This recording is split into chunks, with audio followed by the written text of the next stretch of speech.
Nasaan ang magulang mo ngayon? Nasa langit na, patay na. Paano yung pagkain mo? Minsan nagbibigay naman. Anong nararamdaman mong sakit? Kagaya niyan, masakit na pa, hindi makagalaw ng ayos.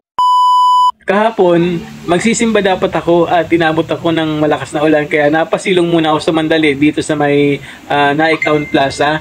At napansin ko nga yung isang mama na nakahiga sa may likod ng mga kotse. Tinulungan ko siya makabangon at mailagay sa wheelchair. Hindi ko naman siya nais-video pero naawa ko sa kalagayan niya.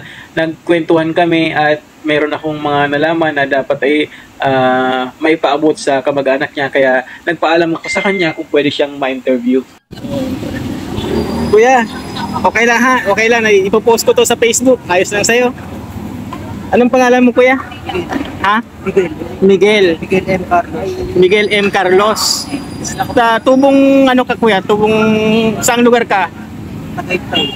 Taga-Tagaytay ka talaga. Yung pamilya mo, yung magulang mo. Nasaan ang magulang mo ngayon? Nasa langit na, patay na. Nasa langit na.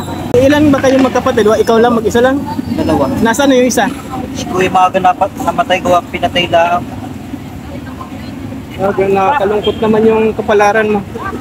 So ilang ano ka na rito? Ilang taon ka na rito sa Naik? Kaya ako naimatay ako buti. Hindi ko lang ba't nabubuhay pa ako. Ilang taon ka na dito sa Naik? Siguro yung mga 3 taon na may So saan ka natutulog? Dito lang? nasa walis na ako na walis pagkakatap. Magtutulog na. Pag inatog. Magwawalis ka lang dito? Oh, paano yung pagkain mo? Minsan nagbibigay naman. Pero walang kumbaga basta libre ang trabaho ko. Saan ka naliligo? Barangay. Sa barangay. So ito yung mga gamit mo. Kinalakad. Ito niya dati marami akong gamit. Oh. Yan bago. Kaya nagkaganyan na yan kasi lagi na nananakaw ang mga gamit ko noon. Nawawala, ninanakaw.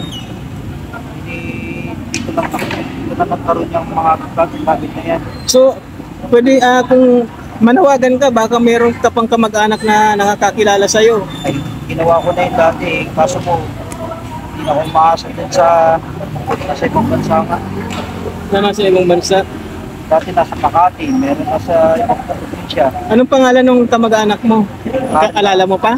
Marta Santos. Agnes Santos. O yun, baka kung mapanood niya to, sana makarating sa kanya to. Dito ka lang natutulog. Dito. Wala kang inuuwi ang bahay.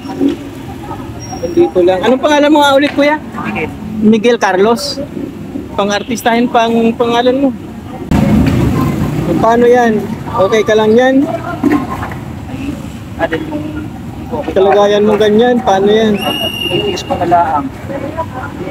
Pero anong nararamdaman mong sakit? Kagaya niyan, masakit na pa, hindi makagalaw ng ayos. Sino nagbigay sa'yo ng wheelchair? Sa center. Sa center. Buti naman may nagmamalasakit sa'yo. Sige kuya, baka may makapanood nito at may tumulong sa'yo. Nandito lang naman si kuya sa sa Naik, dito sa may simbahan sa Town Plaza. Dito ka lagi matatagpuan, kuya. Sige kuya, sige. Sana may makakilala sa'yo.